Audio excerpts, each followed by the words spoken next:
A little while ago, we hit 500 subscribers, and I'm still in disbelief. It's not something that I feel I deserve. I'm just a guy who talks about video games, and I'm so happy and grateful we got this far. But while I'm not entirely sure that I deserve it, I absolutely paid the price for it. Because to celebrate 500 subscribers, I let you guys pick my next review. I was so excited. Would it be the stellar hidden gem Evil West? Or what about the Kirby game where you turn into a car? Or maybe the plot-driven and atmospheric Mafia 2? I couldn't wait to... What have you done? You guys picked Knack, I played it, and it was one of the most miserable experiences of my life.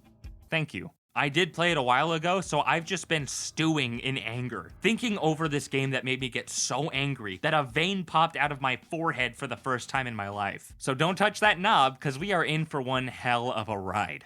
So Knack is factually and objectively a video game, right? I think we can all agree on that. But I'm very hesitant to call this thing a video game. It outright refuses to succeed in any way a game should, aside from the baseline of, it doesn't break. It cannot decide whether or not it wants to be a platformer. It simultaneously includes mechanics like climbing up walls, no matter how fucking slow it is, as well as moving and disappearing platforms to jump across, while simultaneously playing a cutscene whenever I need to drop or jump into a new area. You're having me do all of this shit, but feel the need to take the reins when all I need to do is let gravity do its thing. I could have sworn that I wasn't playing a video game and was watching a John Mulaney special, because the traversal in this game is a joke so funny that it's the modern day Who's on First. In Knack's huge and tiny forms, the double jump increases your altitude so little that it's hardly noticeable, and only increases airtime. Probably because they want to get as close to being a platformer as possible without actually being a platformer. Crash Bandicoot, for example, we'd lay out levels and there'd be 50 jumps in a row you had to make or you couldn't get through the level, and that's clearly not something that anybody could do. So listen, dude, I have nothing against you personally, but what you and your team did with this game was try and cash in on people's love of a certain genre while also cutting out the fundamentals of that genre. What is the point of the double jump? Why do we have a dash button? It's not the same reason Celeste has a dash. Instead of using it to get to certain places that may be hard to reach, the dash is mainly used as a dodge mechanic in the combat, and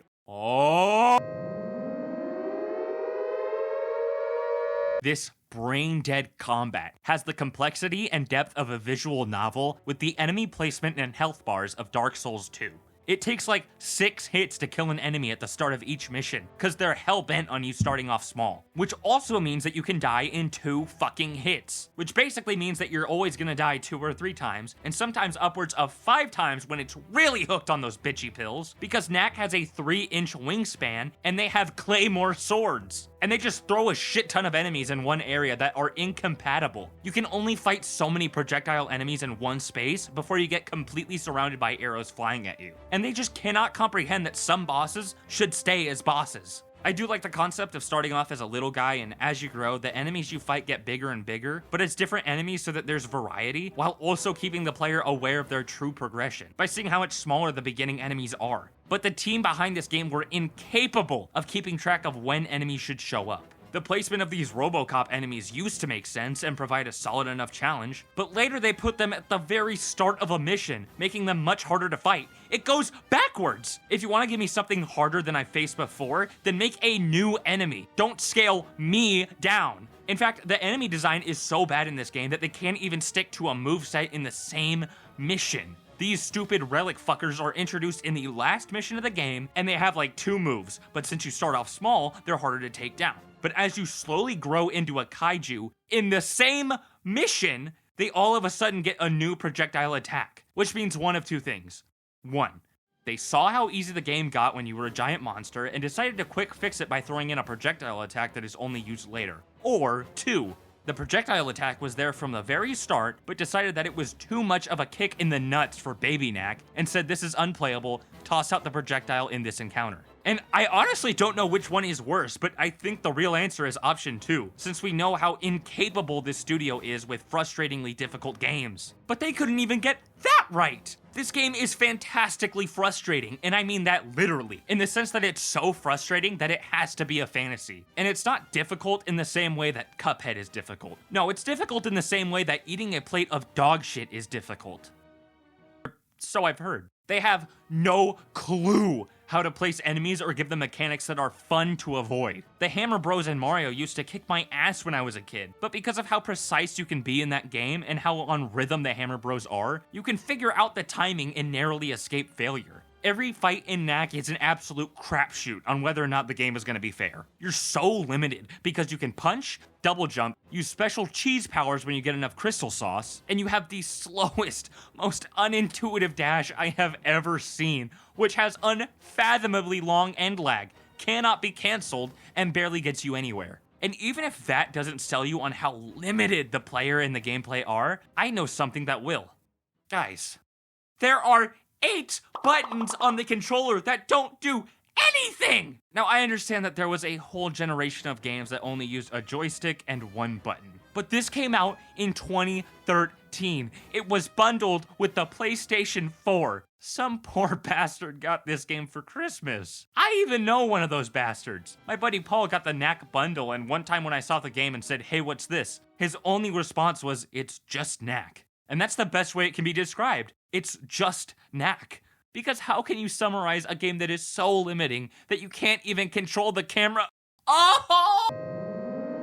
One of the most obnoxious things about this game is how there are so many lame-ass ranged enemies, yet there is absolutely no control over the camera. It is always at a fixed angle, with bare minimal movement in some combat encounters. At least in some bullet hells, it's only 2D, and the character is always at the center of the screen. In this game, there is a whole nother dimension to watch out for that you can't even consistently check. You're constantly going to be running to get a crystal, and then some arrow from off-screen is going to hit you and take out 2/3 of your health bar. Even in other games where shit flies in from off-screen, like Jedi Survivor, at least you can fucking move the camera and deflect the blaster bullets. To put this into perspective, this fixed camera angle is a problem that the Resident Evil series has had before. In 1996. And as time went on, they figured it out in 2005. This game is pathetic. You could have done some simple remapping, made the crystal moves like R1 so that the circle button can be dash, leaving the right stick open to camera movement, and it still has the issue of how when you walk into a new camera angle, you still for a second are moving in the same direction relative to the last angle, regardless of what direction you're moving the left stick. You have to completely let go of the stick to fix it. And these boss fights are some of the worst I've ever played too. I cannot stand them. Especially the final boss. That's gotta be the worst final boss I've fought in my life. Worse than this freak. Because at least the gameplay is consistent and, actually fair. You start off as Big Knack, and then this dude literally shrinks you down because he said so, and you can get killed in 2 hits. That wouldn't be as big of a deal as it is if you weren't a fucking snail. You are so slow, and there is no consistent way to avoid this dude's laser beams, meaning it's gonna take you at least like 8 tries. And the dodge is so slow and has so much end lag that you're literally better off not using it in this fight, and just running. It's like this game knew I was its one concurrent player and wouldn't let me go. It was holding me hostage with these bullshit mechanics because it wanted me to keep playing. And almost all of these bosses are like this. And they don't even have health bars, so you have no clue how many hits they can take. And as a side note, this isn't just in boss fights, but another way this game holds you hostage is by having ass backwards and completely random checkpoints. You could, go through like 4 different combat encounters, do some fucked up platforming, defeat a boss, watch a cutscene, solve a Rubik's Cube, get a PhD in nuclear engineering, and then die, and the game will say, we don't want to be too mean, so we're only gonna send you back 6 chapters. And, because this game is a platformer where most of the platforming is done in a cutscene, they gotta do what other platformers do and put in some power-ups. But unlike other platformers, they all look like shit and do the exact same thing. What is that thing they all do, I hear you ask? Nothing! They do nothing. They are literally a disadvantage because they are literally just a substitute for relics and just make you big. Except the ice melts in the sunlight, serving as a timer. The wood catches fire, serving as a timer. And this one that turns you into fucking Thanos from the Justice League could get stuck to the floor on these electromagnet panels. So basically, every time you pick up a power-up, it is detrimental and significantly worse than if you just got more relics. This is the first platformer I have ever seen where you collect power downs. And like Knack with different power downs as well as just Knack himself, this whole game is a visual mess. It has this almost quasi-Pixar look to it that just reminds me of Disney Infinity. They couldn't really decide if they wanted the goblins to be cute and goofy or badass, so they just look like default designs you can buy on the Unity store. Every forest, every cave, every town, and every mansion looks so generic and on the spot that I do not believe that this game had any concept art. I have no clue if that's true at all, but that's what it looks like, and I just hate the way the characters look. The villain is fine, I guess. The main kid looks like he tries way too hard in gym class and never showers. This guy looks like Fortnite Jonesy in a kid's post-apocalyptic fanfiction. And this guy looks like an aged-up version of 2013 Markiplier specifically. And the characters themselves are just... I hate them so much. They're all nothing. They're the most inoffensive, basically written characters I've ever seen. There's more character depth in Ninjago. But the main character is just a goody two-shoes fucking dweeb, man. He gets on my nerves so bad I want to make him bite the curb. He actively gets in the way of the Knack universe getting destroyed. But the worst part of these characters, for sure, has to be the dialogue. I would like to thank Knack for his large, some might say, gigantic... And to wrap this up with a few miscellaneous complaints, it has issues technically regardless of whether you pick high res or the high frame rate mode. Like right here when these weird fucking black textures fuck up. And this game is so up its own ass that it's embarrassing. It struts like it's hot shit without realizing there's a yard of toilet paper stuck to its shoe. Watch this.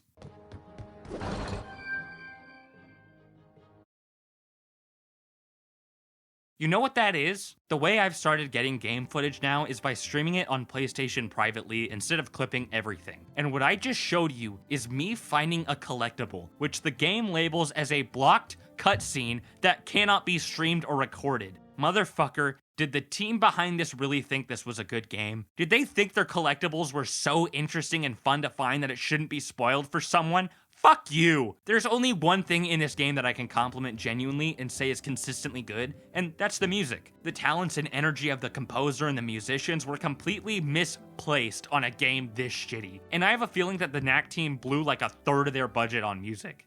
I know how mean-spirited this sounds, but hear me out, because I genuinely believe it's true. When it comes to the development behind Knack, the creativity was endless, but I cannot say the same about the competency, in the sense that they had no clue how to make a fun game. And this is coming from a guy who hasn't made a game before, so I'm about as incompetent as they come. But you can see these little inklings of good ideas in there that are completely fumbled. It tries to have an interesting and unique art style, but ends up being entirely generic, and looks like a mobile game mixture of Fortnite and Disney Infinity. They tried to make an interesting twist on a genre. But the way they did that was by carving out the most important part of that genre. They couldn't decide whether they wanted the game to be a platformer or an action-adventure. You can have a good mix of both and still be a quality game, like Uncharted, but they sat on the fence for as long as they could. Now that I think about it, the plot is basically Baby's first Uncharted as you race some mustache-twirling villain to get a treasure. But the treasure has a twist that makes it lost for a reason. But all this game's originality is horribly executed. I'm giving Knack my first ever 2 out of 10, as while I can see some fun ideas here, I did not enjoy a single minute of my time with this game. And I know I sometimes exaggerate a bit to sound funny, but everything I just said is literal. The only people I could imagine buying this game are unaware parents who need to get their kid a birthday gift,